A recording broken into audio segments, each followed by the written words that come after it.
Okay, so what are you guys doing today? Oh, we're on video today.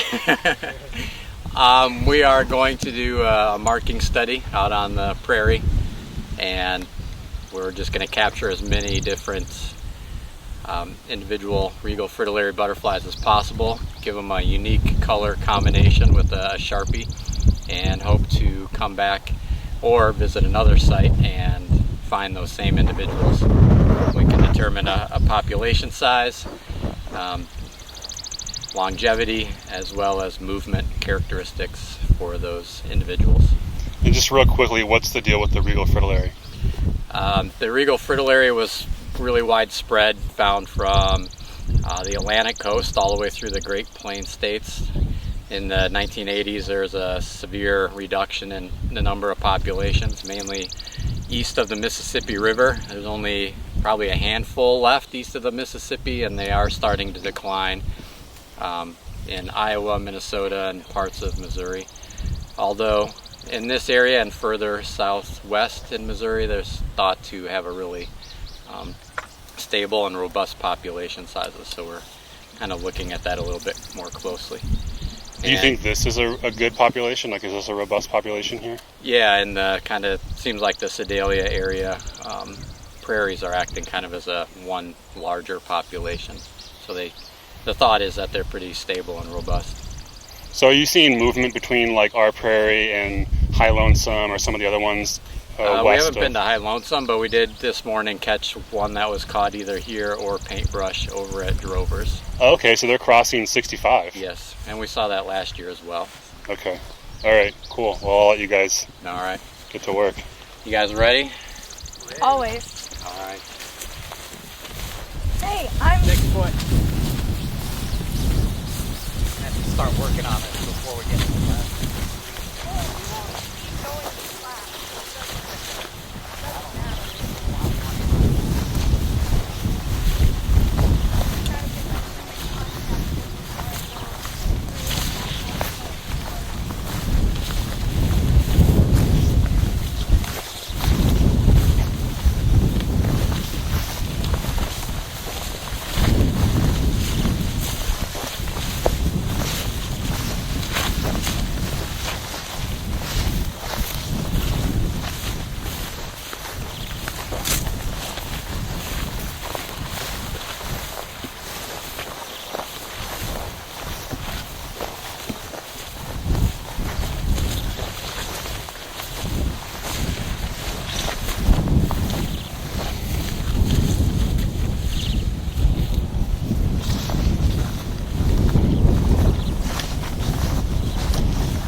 I'm not seeing any.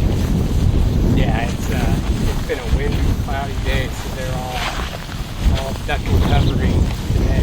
Were your numbers lower at the other ones? Yeah, quite a bit lower at the other sites. I think we only saw about 4 or 5 total at Drovers, and a few dozen at Friendly, maybe 4 dozen, something like that at Friendly.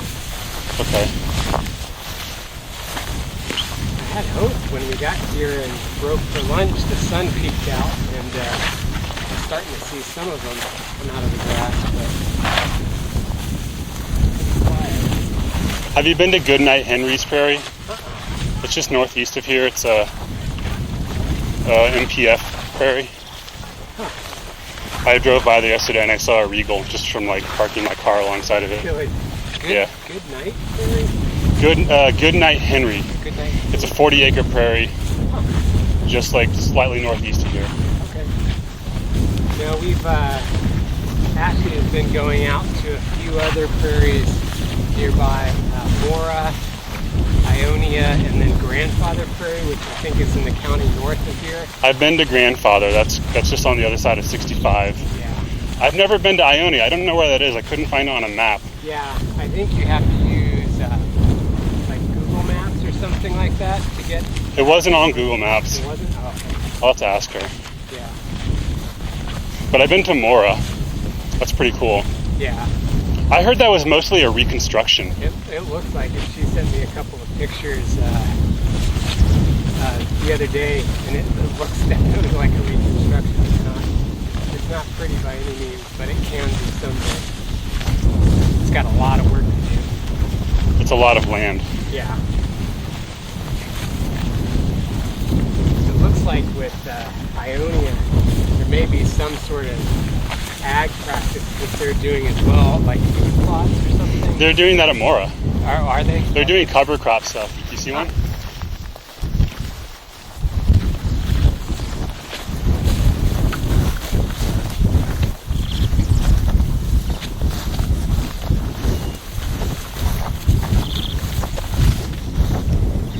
One just flew off behind us. Oh, let's go in their direction. He's going after it. This is a new capture. Nice. We marked the hind wing right here with a special coated system. Yeah, just the other day I saw one land on a flower near me, and I was able to get close enough to see the Sharpie marks on it. Oh, cool. Red? Yeah. Okay. 2 dots.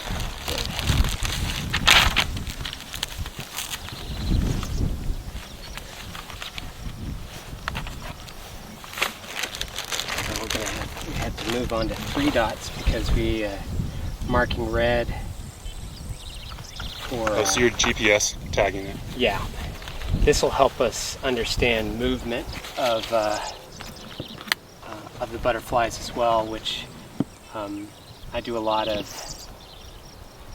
We're doing the mark recapture method we're using is called spatially explicit capture recapture, and so it actually looks at the activity centers of each individual butterfly, and that helps us understand what the kind of average movement is for each butterfly, and you can look at differences between the sexes, and then it kind of helps us estimate a probability of detection a little bit better than a standard mark recapture model can. This guy's pretty old. It's kind of faded. Alright, so we're going to do 3 down.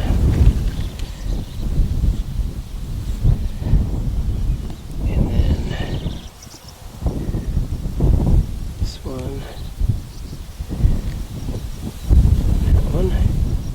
You do both sides. Yeah, just in case.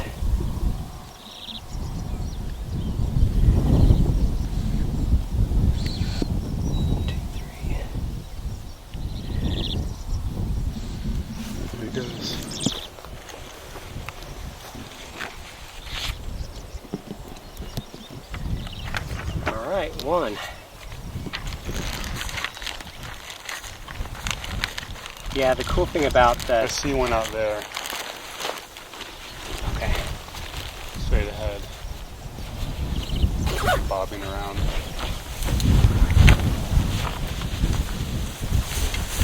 What were you saying? With mark, capture, and recapture, what we can do is essentially every single time we know how many individuals we have that are new versus how many are old. Mm-hmm. So we kind of develop this proportion across time of how many new versus old people we have. But the problem with the original models is it doesn't allow, you essentially have to draw a boundary to determine the density. You have to draw an area of where you're sampling, but it really isn't truthful in reality because butterflies, they can move, and we've already shown that they can move. And so by taking these GPS coordinates and getting movement estimates from every single individual, we can better kind of infer about the population in general, how it moves. It's dark colored something. I don't know what that is. Oh, it's wood nymph. That's a cool butterfly.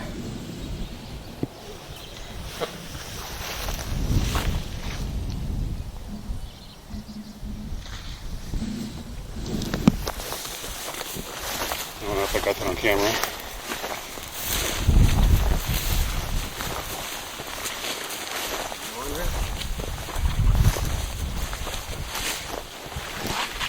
Was that a swallowtail?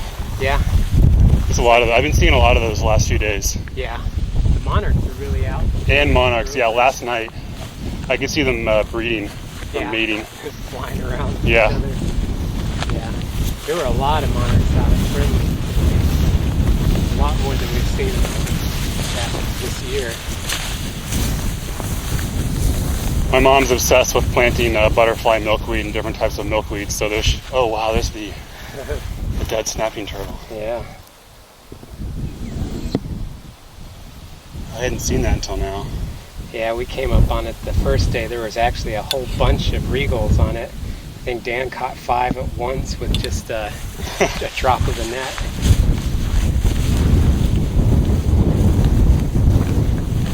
So how are you guys? Are you doing it by seed or purchasing plants? It's gone.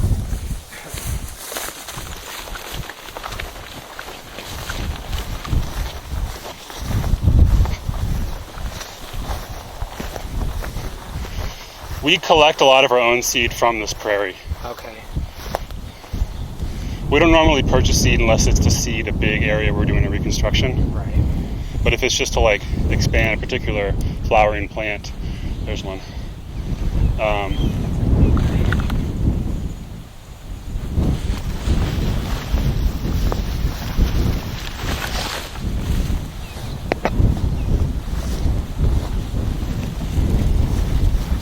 And we collect most of our seed.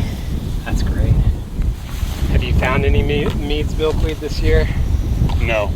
I don't think they found Mead's milkweed here for several years. Okay. And I believe they also found Mead's milkweed across that road on the Reamer side. Really? Yeah. In one of those 2 prairies. But I remember there was a Mead's milkweed just along this path, this mowed path here, that I saw back in like 2015 when we first bought the land. My batteries have died.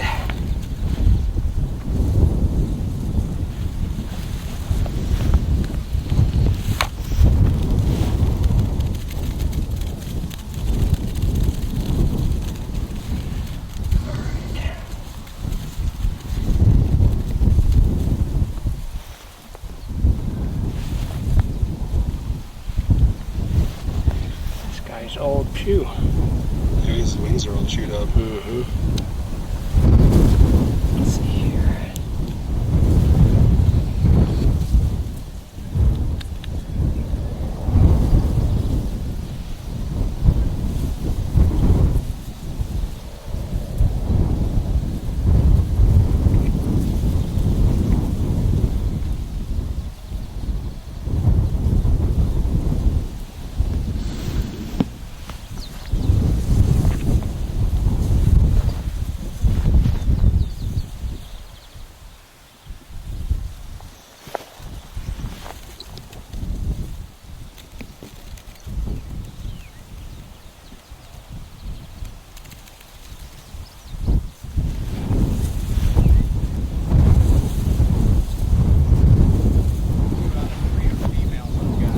Really?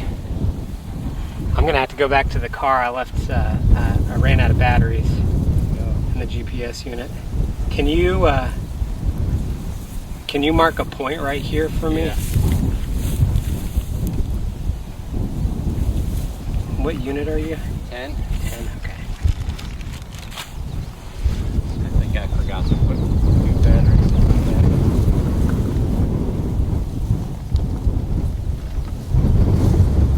You want to try these?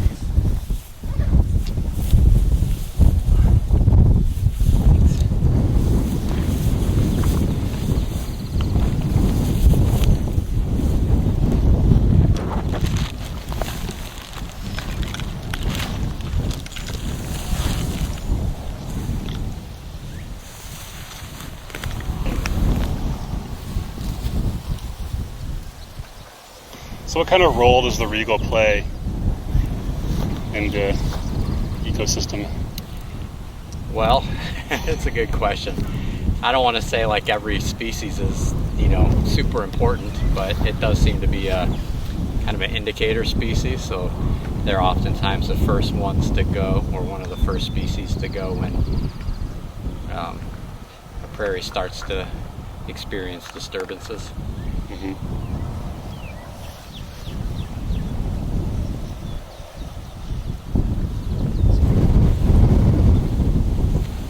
So Regals don't migrate like monarchs do. Right. Yeah, so they'll deposit eggs. Caterpillars will feed on the violets. And then I think they overwinter as larvae, and then they'll continue to feed and die or undergo metamorphosis, pupate, and then emerge next year. And so we have to be careful about how much we burn any given year. Yeah, I haven't read too much, but there seems to be at least a little bit of conflicting information on fire and mortality of larvae.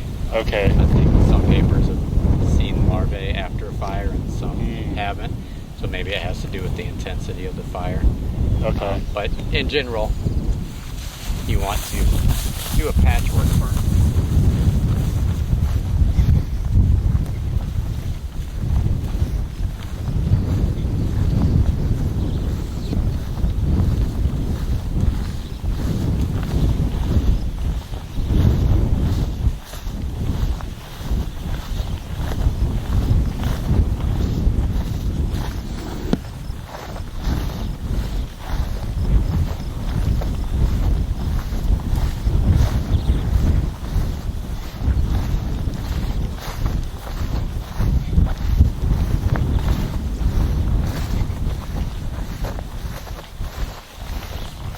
You got your workout on that one.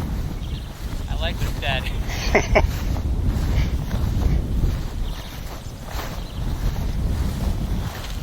Getting all new ones.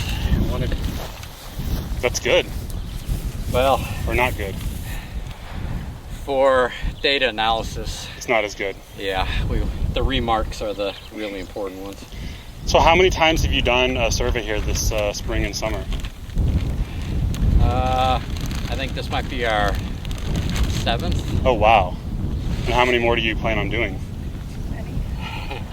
We're trying to go about every 5 days. Oh, wow. Okay. So some sites, well, they alternate. So some weeks it's twice a week, like Monday, Friday.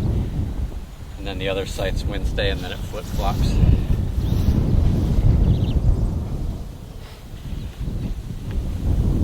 More data is always better. Well, not always, but usually. Try to get better estimates.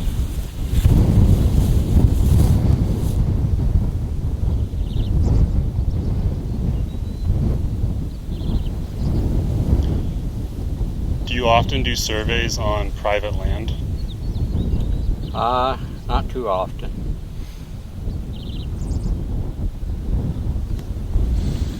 Most of my funding comes from wildlife agencies, and so they're generally most concerned or interested in management of their own preserves. And sometimes the funding is tied to specific areas, so it might be difficult to use it on private property. I just couldn't see your car key. My car key? Yeah, Why? because you have extra. Red marker. You just really fly pretty fast, and so today's a pretty hard day to capture.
new one.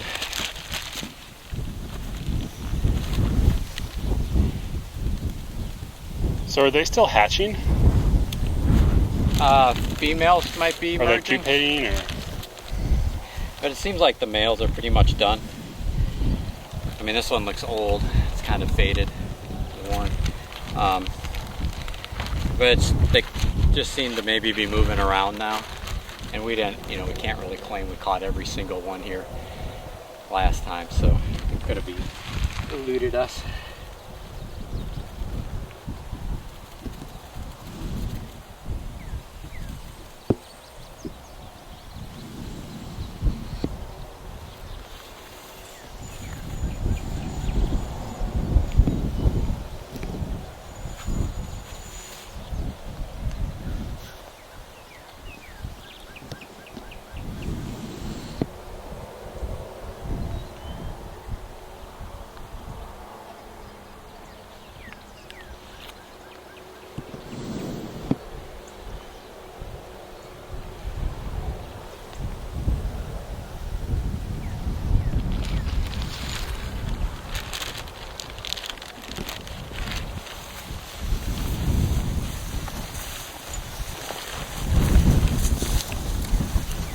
So is Yes. MDC funding this? They are, yeah. Yeah, they have a yearly grant cycle, so I was kind of coordinating with one of the biologists there, had interest in the Regal Fritillaries and monitoring their populations across the state. But Is that Chris? well, I started talking with Steve back, and then ended up meeting Chris through that process. Okay. So they just want to make sure they know what they're doing before they, utilize one method across the whole state.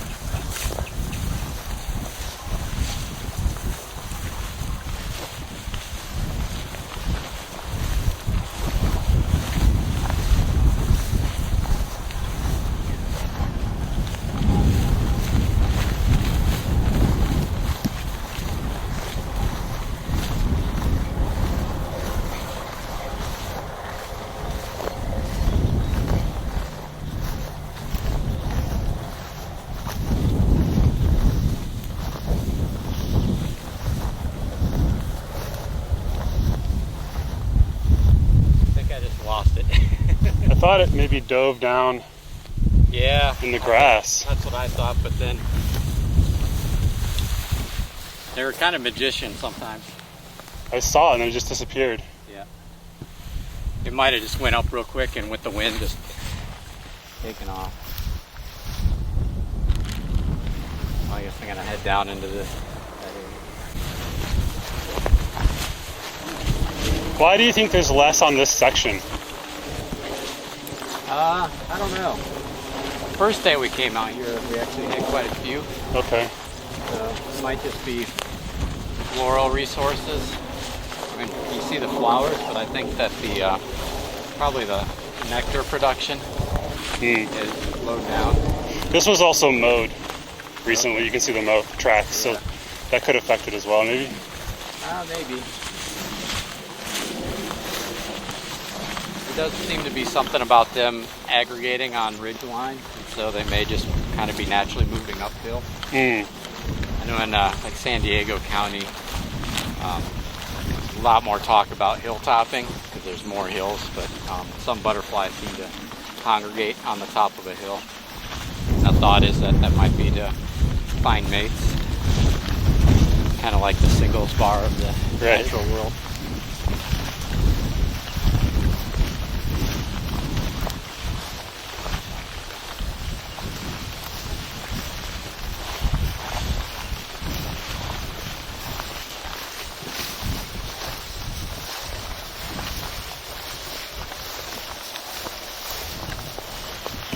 Anybody looked for violets out here, you know? I don't know.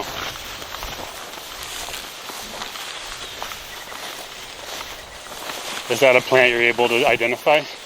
I think early in the spring, before everything grows up and over it, you can see them fairly well.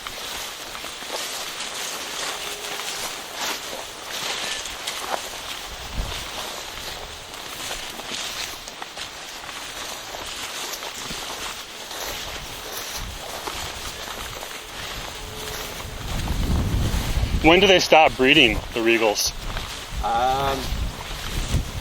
Like, are they still breeding? Possible. I would imagine that the females, once they emerge, the males will try to find them as quickly as possible and mate.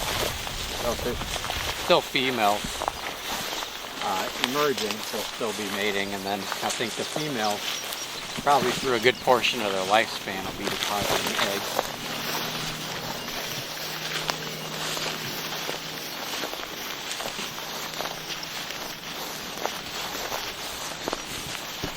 I'm not sure if it's known how many times they are capable of mating.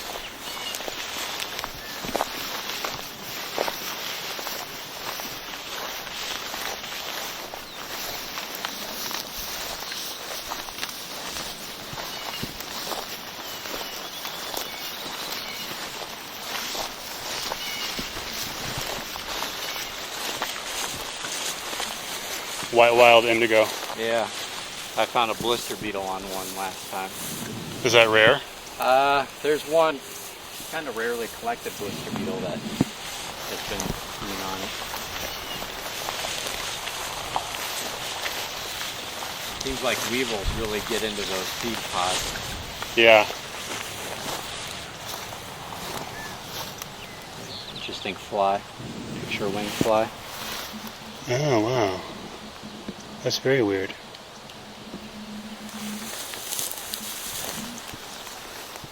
So what did you do your dissertation on? Blister beetles of Wisconsin. All right, so we have the blister beetle expert here. Yeah. There is one species that was collected once in Wisconsin. It was on wild indigo, so I'm always like looking. That was on the flowers. And so you found that same beetle on one of ours? I don't know yet. Okay. It's a female, so I'm not sure I can ID it because the males have more distinguishing features. But Did you take a photograph of it or something? I took it. You took it? You bastard. That was our blister beetle. Yeah. Usually they number the hundreds. Okay. We'll let you have one. Yeah.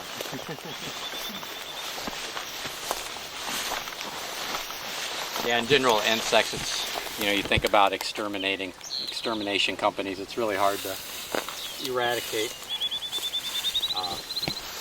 insect species or population. Usually the way to do it is to remove their habitat.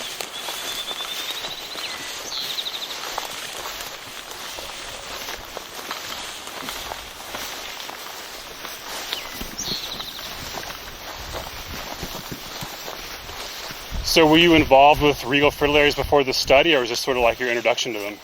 This is my introduction. So we started last summer and kind of had a half a survey season, and then continued this year. And we got new funding in for July, so we should be able to do the whole season.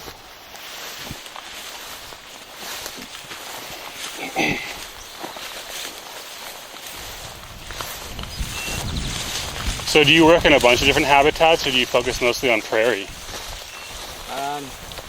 In the Midwest, I've been mostly on prairies.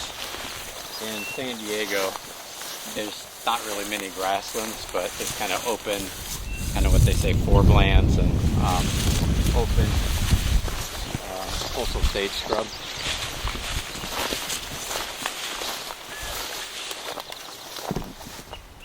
Japanese beetles.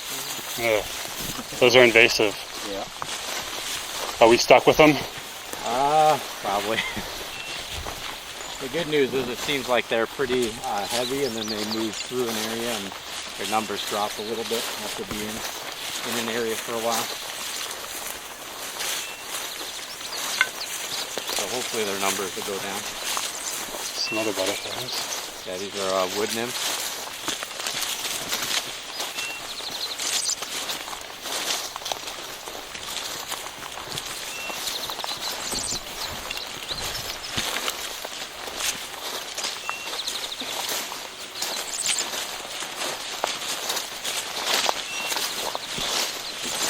So you're not from Missouri? No, I grew up mostly in Wisconsin. Okay. And then spent time in San Diego. been here right around 3 years now. I got hired the same time as Wolcott.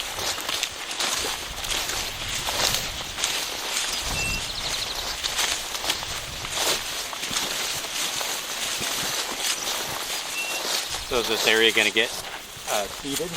Yeah. Yep.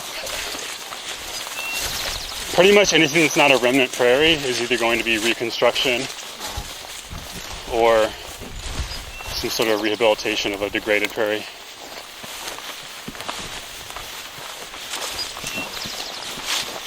I've been working with our ag department to their program to kind of enhance their pastures. They want to incorporate a little bit more native species. And there's a stream that goes through, so we're gonna have a 100-foot stream buffer and try to put that into some kind of pollinator seed mix. Okay. For more of a full restoration. How receptive are farmers to like NDC or scientists working with them to try to create better habitats? Probably hit and miss. I think a lot more people are learning that if you put back the plants that are used to living here, they often do better.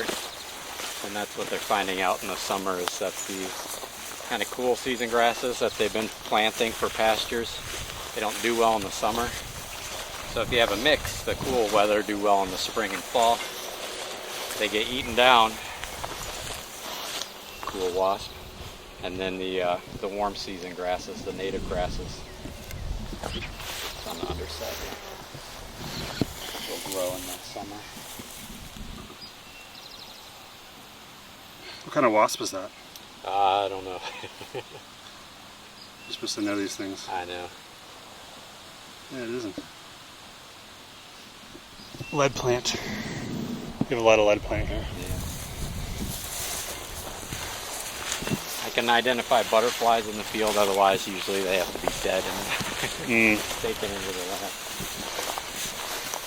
Generally with entomologists would focus on a particular taxonomic group.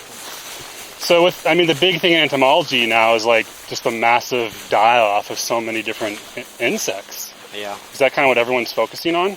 I wouldn't say everybody, but I think with having, 20, 30 years of having data sets that are 20 or 30 years, or revisiting sites that were part of a study years ago, you can kind of compare the diversity in numbers. And so it's a pretty common trend that we're seeing. And it makes sense if you reduce the habitat, then you're going to reduce the populations and the number of species.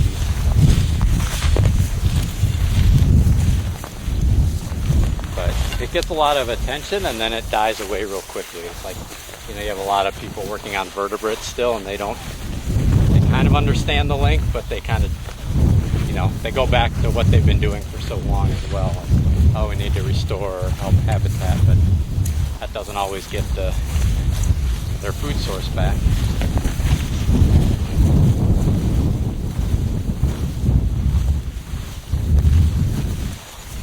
Do you see a solution? Or are we just spiraling downwards? Some species have already been lost. I'm sure there's some that we don't even know. But really the big thing is restoring habitats and then making sure that all those species that should inhabit that area are able to, reach it, for example.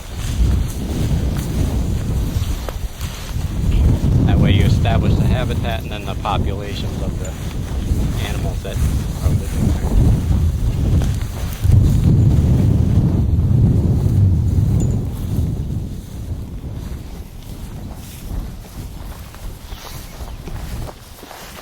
What did you do your dissertation on?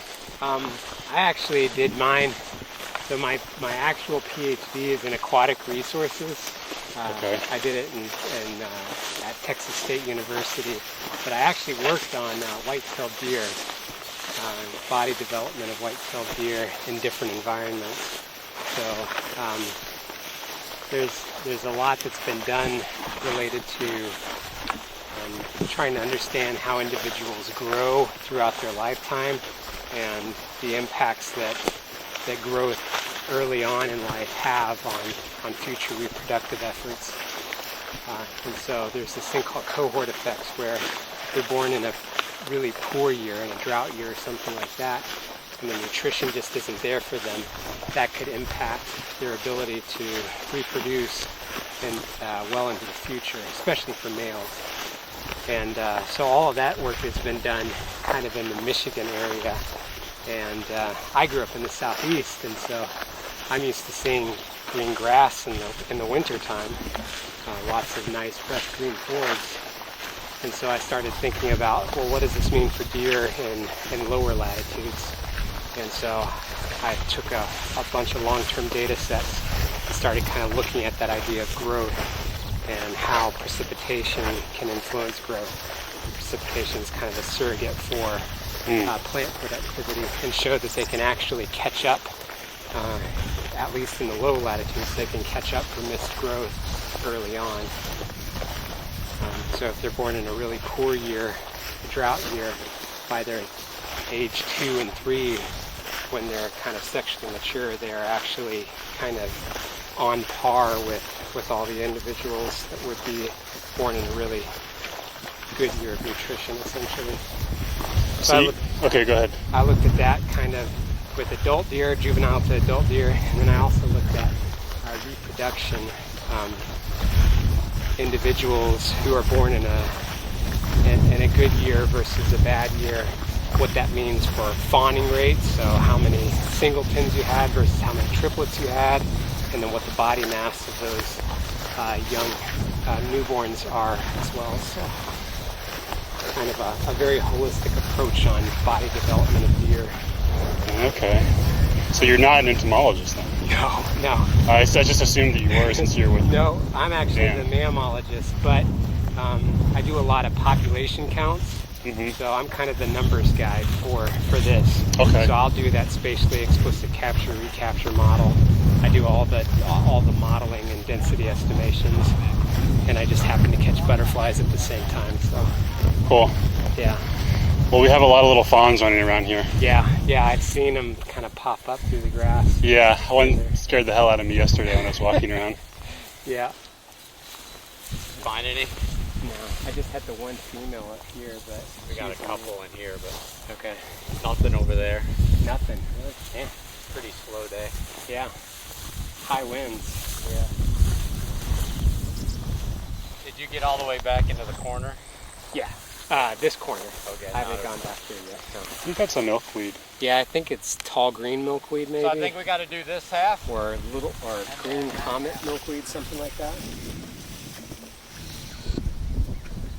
I've been seeing a bit of it over in this area. That's nice. It's not one of the common ones that I see while out. How does this prairie to you compare to other prairies you've seen around this area? It's different. It's a lot easier to walk through. Most of the other prairies are pretty much covered in rosinweed, or they have large patches of rosinweed and maybe goldenrod. This has a good even mixture of plants all throughout, and it's not like those really abrasive plants that are pulling you down. A lot less blackberries here, so it's definitely different. It's by far my favorite prairie of the ones that we go to. Sorry, Ashley, I'm just gonna watch you run by. Oh. How do I keep missing them? It is interesting that Drovers is a really wet prairie. I almost consider it a meadow more than anything because it's almost all sedge. This has a real good mixture of sedges like these guys, mm-hmm. and then your just standard prairie forbs. So it's kind of it's got a good mix of things. Some of the prairies that we go to have more. Here's a female.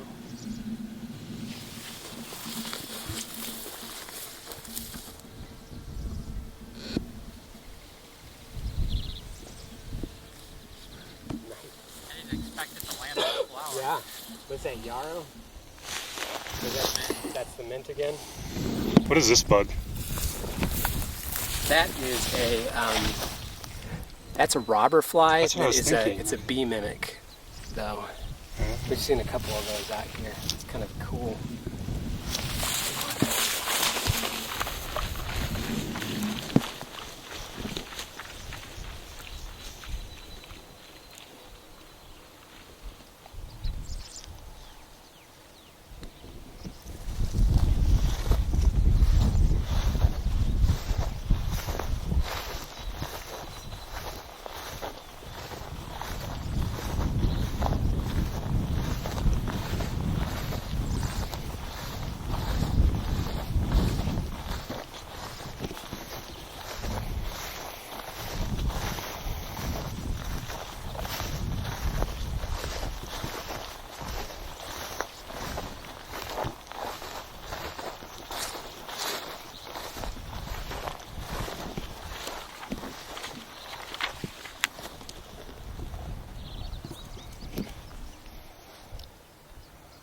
Recapture? Uh-huh.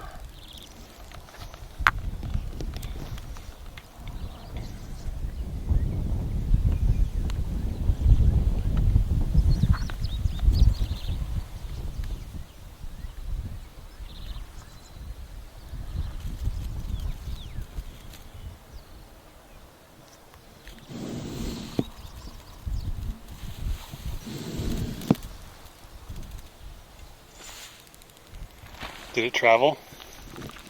Yeah, it went.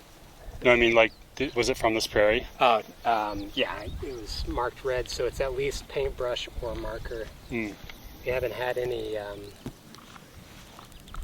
We've had one move from either paintbrush or marker. We weren't sure which.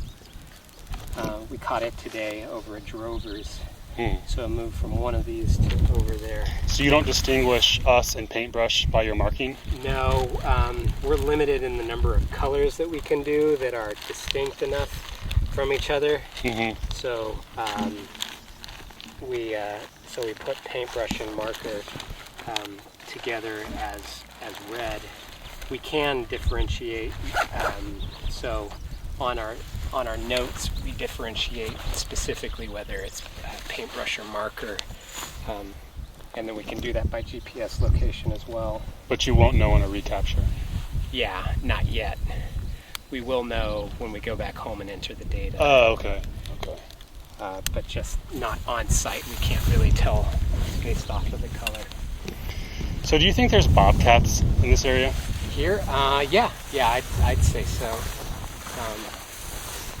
They actually like these kind of prairies and forest edges, in my opinion. You see one? No. Okay.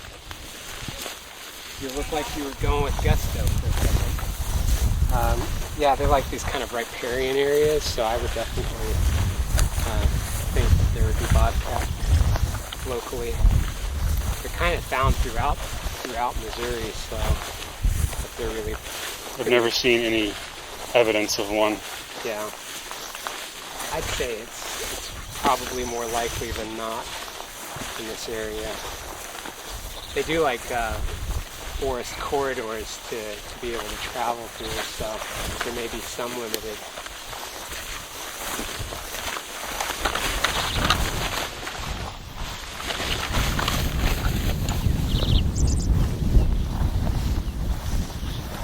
One I just captured. If the sun's out, it might be worth just walking up on the ridge real quick All right. on our way back.